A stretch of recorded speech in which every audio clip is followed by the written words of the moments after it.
Ja, seitdem wir das erste Mal in Luzipara waren, haben wir uns schon gedacht, dass Luzipara richtig geil ist zum Fliegenfischen auch. Vor allem, weil die Atollstruktur halt richtig geil ist. Wir haben verschiedene Inseln, die komplett trocken fallen, wenn die Flut abläuft und dann das Wasser komplett draufläuft. Alles immer hüfthoches Wasser dann, perfekt zum Fliegenfischen. Auf den Flats kommt dann, sobald die Flut hochgeht, kommen die GTs auf die Flats. Triggerfische hat man ohne Ende. Bluefin Trevorlis, Grouper, Napoleon. Also da geht es schon gut ab. Dieses Jahr wollten wir es mal ausprobieren, gezielt viel mit der Fliege zu fischen. Da hatten wir dann einen sehr guten Fliegenfischer dabei, den Thomas. Und der hat richtig Gas gegeben mit der Fliegenroute. Ja, da ging es schon richtig ab.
So, die beste Taktik zum Fliegenfischen ist eigentlich, dass man immer die auflaufenden, ablaufenden Tiden fischt.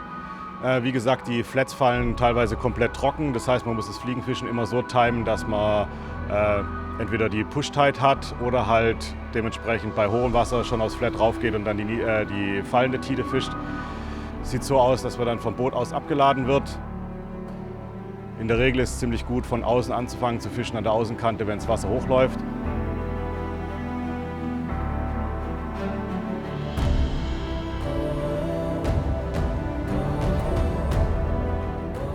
Dann übers Trockene läuft und dann zu diesen Blue Holes. Und in den Blue Holes gibt es halt verschiedene Channels, die wir rausgefunden haben, wo die Tide zuerst durchläuft.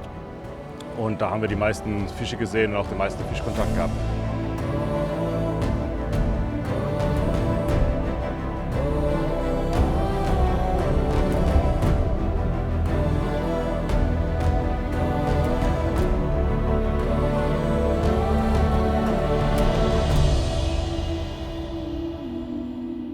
Sobald die Flut komplett oben ist so, würde ich jetzt mal sagen, maximal hüfthoch, vielleicht ein bisschen höher als die Hüfte. In manchen Bereichen ist es tiefer, da muss man dann darauf achten, dass man rechtzeitig wieder loskommt. Und da sieht man dann schön, wie das Wasser über die Sandbänke drückt, über die Korallen drückt und da reinläuft.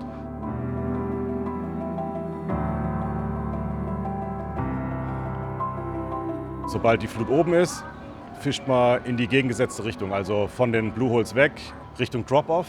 Und da haben wir extrem viele GTs cruisen sehen, also die dann entweder wieder rausschwimmen aus den Blue Holes. Gleiches natürlich, wenn das Wasser hochläuft, schwimmen sie rein.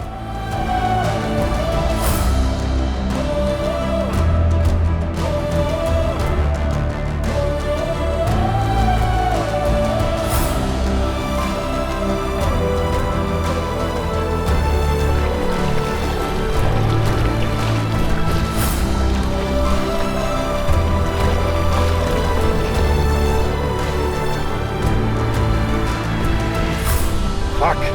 Zufall!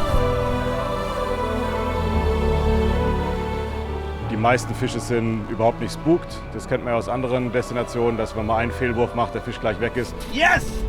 Holy fuck! Oh, fettes Teil nur. Holy shit! Komm, da geht noch was. Oh. Der ist gar nicht gespookt hier, guck.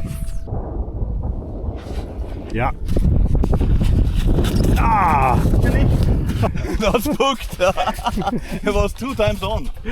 Was auf Luzipara ziemlich geil ist, ist das gezielte Fischen mit der Fliege auf Triggerfisch, weil der Triggerfischbestand ist so riesig. Also egal auf welchen Inseln, ob auf den 3 kleinen, der Hauptinsel oder Insel ohne Insel, da ist immer alles voll mit Triggerfisch. Und das ist schon eine richtig geile Fischerei. Man sieht die Fische halt im Flat stehen, wie sie fressen und tailen. Wenn das Wasser niedrig genug ist, sieht man dann dementsprechend die Schwänze an der Oberfläche. Und man benutzt in der Regel kleine Krabbenimitate, eine ganz leichte Schwimmschnur und Neunergerät, leichtes Gerät, Neunergerät. Man muss immer schauen, dass der Triggerfisch halt in die Richtung guckt, wo die Fliege abgelegt ist. Und in der Regel, wenn sie Bock haben, dann kommen sie sofort an und dann schwimmen die so ganz langsam hinter der Fliege her. Da muss man ganz kleine Strips, ganz langsam und dann warten, bis man so einen Tocken spürt in der Rute. Und dann erst auf Zug gehen und dann die Rute hoch.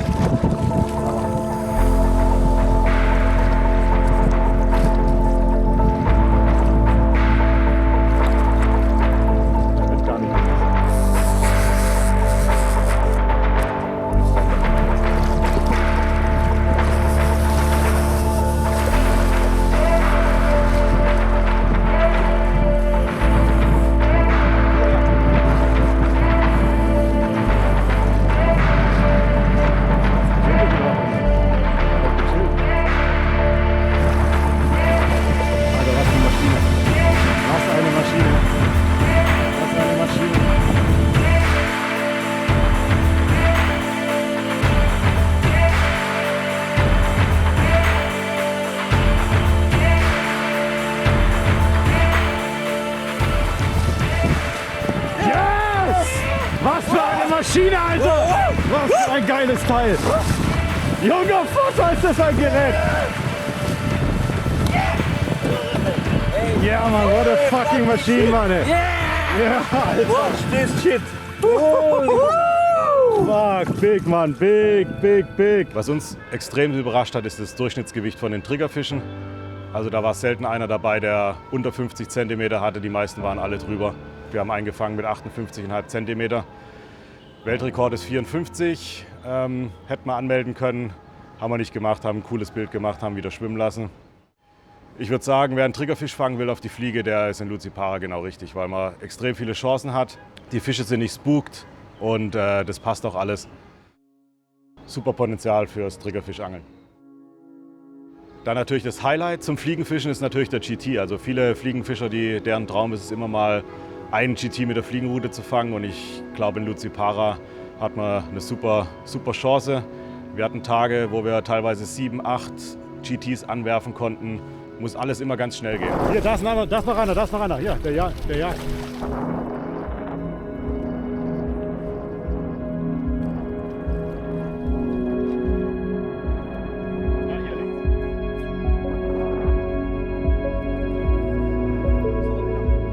Also wer GT mit der Fliegenrute fangen will, der hat in der Regel 5 Sekunden Zeit, um zu reagieren.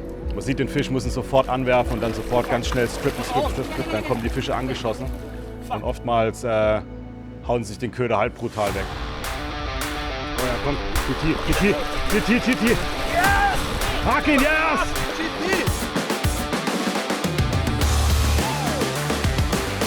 Ja, 2, 3. Oh, Alter, wie abpfeift. Hast du mal gesehen? Fetter GT, Alter, ey. Das sind 3 GTs. Klar, die schwimmen noch hinterher, ey. Fucking you! Holy shit!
So, mein Fazit zum Thema Fliegenfischen auf Luzipara. Super geil, viele Chancen. Man muss allerdings ein guter Fliegenfischer sein, also man muss mit schweren Fliegen werfen können, man muss mit Wind werfen können. Triggerfisch relativ einfach, geht auch für weniger erfahrene Leute, weil die kommen teilweise 10 Meter vor einen, da kann man eigentlich ganz easy hinwerfen. Neben GT, wie gesagt, wir haben Napoleon mit der Fliege gefangen, einen zweiten Napoleon angeworfen, der hat leider nicht gebissen und es macht Spaß, aber teilweise haben wir 10 Kilometer abgehakt an einem Tag, also da muss man schon dicke Wadeln haben, so wie man das sagt, dass man da alle guten Bereiche halt erreichen kann. Ich würde sagen, noch ein kleiner Geheimtipp fürs Salzwasserfliegenfischen.